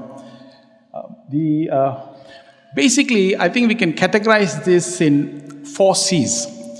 The first C is really, and this is the most important factor, is the cohesion between the Satya Sai organization and Sai institution. This is the most critical factor because we find that wherever countries have this beautiful blend, there's an excessive deployment factor and interruptions are not so great. Interesting, Swami's name has power, but Swami's name also has a formula in which we should deploy SSE. Let's see. See, if we make this work, it doesn't work. Yeah. Okay. So you click here. So you'll have on this side Sai organization, and on the other side institute, and another word, and the clicking of it is the association between Sai organization, and then you have the Sai there in the acronym. And basically the Sai organization, then click, you'll find, so it associates both of them together. And then finally, you'll find your SI organization in the SI centers will deploy SSE. The institutes will deploy in the community SSE, and basically the institute then will train the teachers. The teachers will serve the SSE and the SSEHV, but for both purposes, there's only one purpose, and the purpose will be that if we click, value-based children who will then become, next, exemplary role models. So whether we are in SSE or in SSEHV, the end result is value-based children. That's the first C. The second C will be credibility establishment. I think it has come a time when we now need to seriously look at, after the deployment of both SSE and SSEHV, what is the credibility? Because today doors will open largely to people who have got now established statistics and established ways in handling the issues that we have with children. Most importantly, we find whenever we go into areas, and this is the very important factor, we must go into areas where not many people are there doing that kind of work, especially in hyperactive children or in children who are having poor learning abilities, and then create the transformation. You'll find gates opening, doors opening, and more acceptance to the kind of work. So credibility establishment is the second C that we must seriously look at. Third one will be, this doesn't work, Srinivas. Okay, third one, communication effectiveness. You'll see that parents today, those SAI centers who exist in communities, many parents bring their children to the SAI centers, not because they are Baba devotees. They just want children to be exposed to the value-based education. And they just want a fence around them because the cultures have changed. So centers must know how to present the institute or present the SAI organization in a credible manner so you get wider acceptance. And this needs to be properly orientated. Fourth one would be the confident and competent training, and this is teachers. Today, basically, there's a lot of organizations out there who's having very structured and systematic value-based programs. We have heard parents who say that when they somehow take children from the system and put them in those courses because they just want good values to be taught. So really, our programs need to be more systematic, more structured, more professional, more integrated in order for a wider acceptance. And basically, this 4C would then be the basis of the 7 workshops that you will now enter into. Yeah, next one, okay. Now, we cannot find one shoe that fits all the countries, it's not possible. So what we do is we must decide where we are. At tier 1, maybe countries, they are deploying SSE in the initial stages. Then we've got tier 2s, you already implemented, but you need strengthening. And then 3 would be where you have widely implemented, greatly acknowledged, highly accepted, then you need to move into another level. So basically, we need to know where we are. So this mindset must be necessarily there when you return back to participate in the workshops so that you can engage in the respective workshops more professionally and more intrinsically. Next. So the first one is the curriculum. The curriculum workshop, we have named it as Molding the Destiny. I mean, really, that's what it is. Tomorrow you'll find the same workshop appearing in the networking fair, and it'll be titled Molding Destiny. These are the factors. Changing landscape, and Dr. Paldal mentioned this just now. Changing landscape require more relevant content. You got to examine, some of the content matter is 25 years old, 30 years old. Is it relevant now? It could be. Then you need to know how do you adapt it and how do you change it and so on. And sometimes some children, the parents have to force the children to come for the SSE classes, And then in bribery, they will say after the class, we'll take you for a movie, we'll take you for 2 other things. So just for other things, they sometimes sit in the class. So we need to make it very exciting and interesting. The need to have a more structured and systematic approach and a continuous learning experience, because group 1, when the child comes, when they come to group 2, the group 2 subject matter should be a deeper aspect of what they have learned in group 1. And then when they come to group 3, even deeper. So the subject must be so tailored that the same content matter is delivered with greater depth as the years go by. Then we have other things like out of the class. Most of the time, the classes are conducted within the 4 walls, and sometimes it's not necessary. Sometimes we have to take children out. What is the percentage of those classes that are actually having outdoor experiences? Because the Swami said, universe is university, Need for a universal international curriculum, and this is what Dr. Paldal has just mentioned, and this is something that is incorporated in the questionnaire.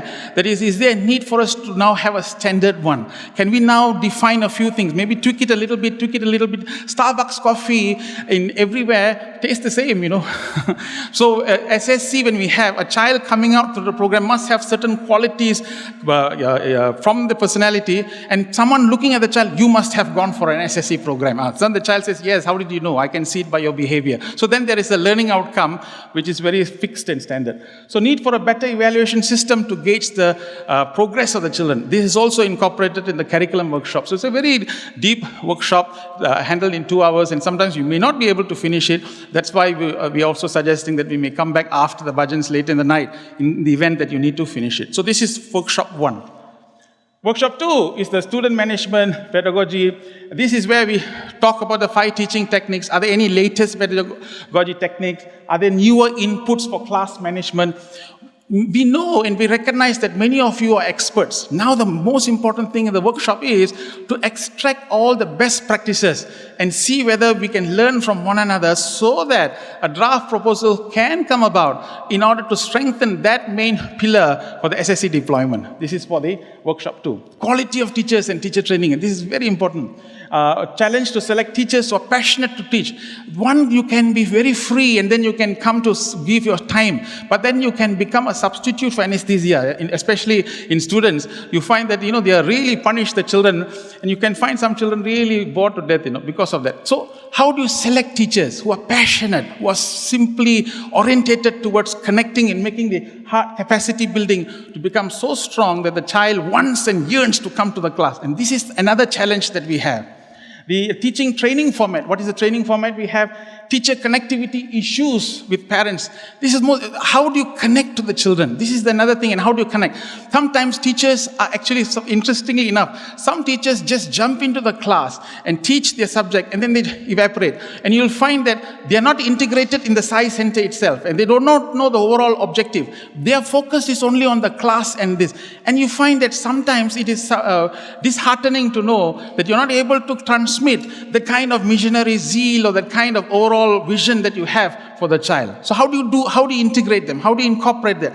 All this is now talked about that. We also continue our evaluation of the teaching, standard format for training, innovative ways of training. All this we really need to look at. Sometimes the basic 5 human values, we all know what the human values are. Why would they not be a very standard professional international benchmark CD where teachers just have to see what love is, and then you have everyone, the same input comes in, but the same training varies within country to country. And sometimes we now need to know how to do this in a more standard manner.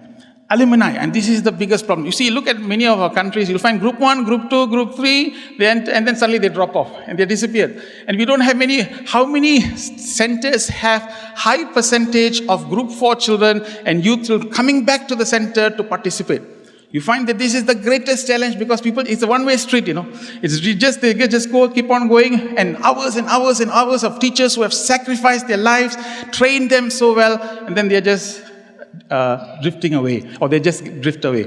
How do we make them come back? How do you make them engage? And this is a challenge, and this workshop will address that. How to attract SSE students, how to retain SSE student, alumni formation, proposed structure, culture with SSE centers. In this workshop, we move away from hypothetical suggestions. We want real ground experiences. That means countries who have done it, you have made it possible, share with us. We've got a formula, we implement it, you've got a culture document coming out, then we just circulate to all countries that this is the culture that other countries have done based on hands-on experience. And that is what we're moving now from here. SSE, tending the teens, and this is another group, group 4 teen youth. Teen youth, group 4, is a very sensitive group of people whom we should know how to handle. And therefore, the teen youth training format sometimes totally differs from the SSE training format. The teen teaching format is totally different. And there has got to be a completely different approach in which the teacher must know how to train. And so the experiences in that workshop will highlight to you what is the contrasting difference between an SSE teacher and a teen trainer. And that is what will come out in this workshop. Activities and proposed curriculum, type of teachers needed to train youth, because you need a very active youth, a very engaging youth to talk to the teens. Otherwise, you'll find that they will not come back, they will not retain, and you lose out big time. The question was asked in group 3 and group 4, there are big dropouts, because that's when the parents will say examination is important, and therefore you have to stay back at home and not go for the classes. But that's a challenge. But the innovative way of doing this is that to incorporate within those examinable years, examination-oriented subjects where parents will want to send the child, because here you're learning memory techniques, you're learning things that makes you become capable to handle the exam. Simple, when you are value-oriented, when you are concentrated, as what Dr. Reddy said, the essence of education is concentration. If through value education we build concentration, performance in the class will be an inevitable consequence of that. And this is what the whole conversation must move towards. So this workshop addresses that. And the teen youth bridge between the teen youth and the youth. And how do you bridge that gap? And how do you bring the youth into the teen youth class and then slowly make them transit to the other phase and then get them back to the whole organization? That's an art. And we now need to know how to do that effectively. Taking SSE out of the centers. This is another thing. Today, SSE, of course, SSE within the 4 walls, we have a high concentration of Swami's teaching, more divine emphasis is there. But when you take it out into the community, the form gets dropped, but the formless message gets to be emphasized. Now, in SSE training, when you teach students and they become finally youth, when these youth go out into the communities, these youth will be more empowered to transform the children, because it comes from the heart, which is based on high confidence, basing on divinity. We find that success rates in community conversion and community transformation becomes more effective if SSE students who become youth are unleashed into the community. The best amazing way to do this is that it is no more exclusive. You see, we can arbitrarily think that SSEHV is that and SSE is that. But from the community perspective, it becomes still the same. Because when we go out into the community, we see people, they ask you, where do you come from? Oh, we are from the institute. Oh, where is this institute? Everybody goes into the Google and they check. You cannot hide. They will know where you come from. So the reputation of the organization is a critical form, because it will come towards the knowledge of the parents. Likewise, you find that when SSEHV is expanding, there are teachers who have come to us, school teachers, public school teachers who have come. Do you have these programs somewhere? And we say we have it in the centers. I would like to send my child to that class. So it is inevitably interrelated, and you cannot actually see. But for us, for administration purposes and all that, you can to some degree. But outside there, they always see it as one. And anyway, it's from our experience that this is the case. Role of institutes and then effective modes of communication. How do you communicate the program to the public, and the language that we must use? All this must be orientated, because sometimes it can put off a person. A non-Sai devotee who brings to a Sai center and drops the center, I want you to educate. So what's this program about? And no, he's God. You may find that will be really putting, oh, thank you very much, and he'll drag the child away. But inevitably, by the whole process, he starts to realize who Swami is and what we are. The child remains, and the parents eventually may become devotees. But our purpose again is not to make devotees become devotees, but become good people and live in society well. See? SSE expansion. So they are taking SSE out of the centers. We ask this question, how do you deploy to the community? Are there any one of you who any experiences that you have within your countries? How do you deploy these programs into the community? What modes you have used? What successful experiences you have? Share with us. And then there are people, facilitators here, who will share their experiences of successful acceptance and how this has moved. So together we learn and probably derive some formula on how we can make this happen. Sustaining interventions and impact assessment. Finally, the assessment is whether the community is willing to see, whether your governments and your nations are accepting this program, and whether this is something that they really need. And today, believe me, you throw a stone, it falls on somebody who's having a problem, in society.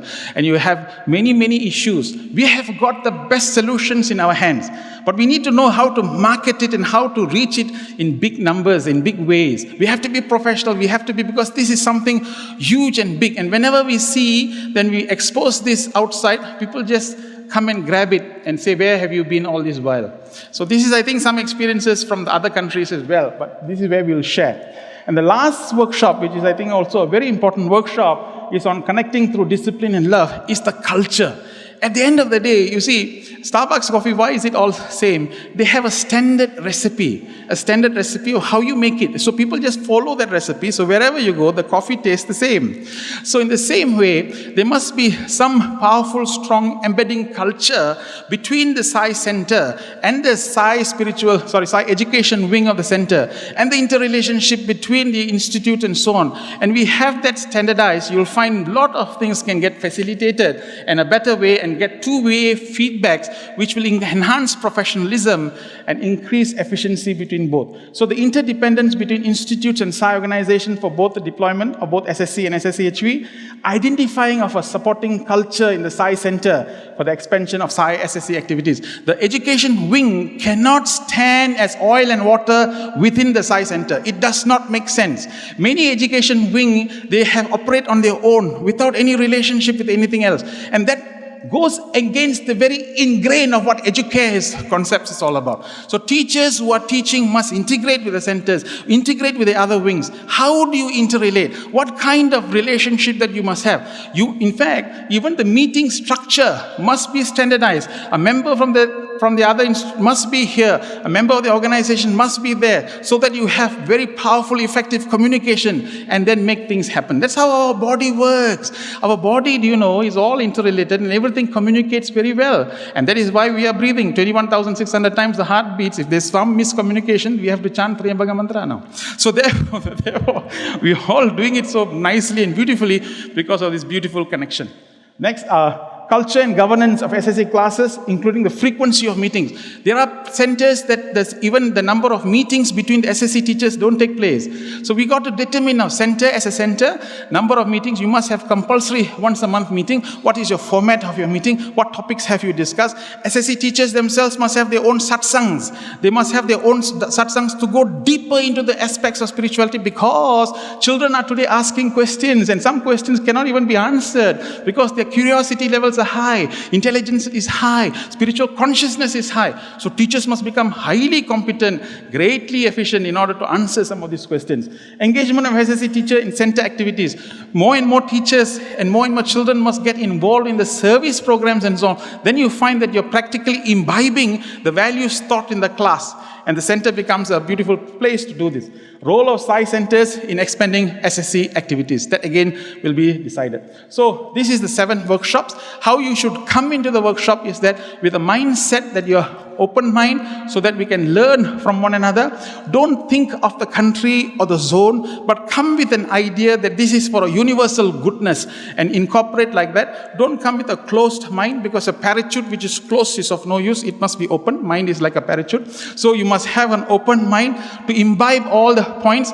At the end of this evening's workshop, and including tonight's, is probably some draft proposal, some draft agreement between what it is, and then we can always tweak it and turn it and so on, but at least we have got a general template. And this is what Dr. Paul Dahl was saying, that we need that particular thing. So finally, by Monday, then this thing will be compiled, all the findings will be compiled, and hopefully we generate something that meaningful and useful that we can be proud to present to Swami, because when Swami said, when we say happy birthday, Swami said, don't make me happy, I'm always happy, make me proud. And probably this document can make him proud. Sai-Ram, thank you so much.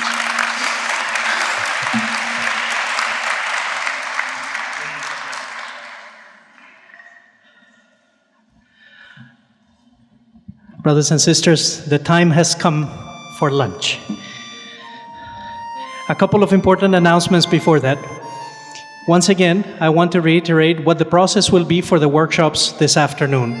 So again, out of the workshops that Dr. Suresh Govin has presented, please feel free to pick any workshop you would like to participate in after you come back for lunch. Now, one thing to keep in mind, we have approximately 500 delegates to split into these limited number of workshops. So at this point in time, because we have not done any pre-signing for the workshops, it's first come, first served. Number one. Number two, again, the evening sessions, special interest groups, will actually be an extension of the workshops that we have during the day.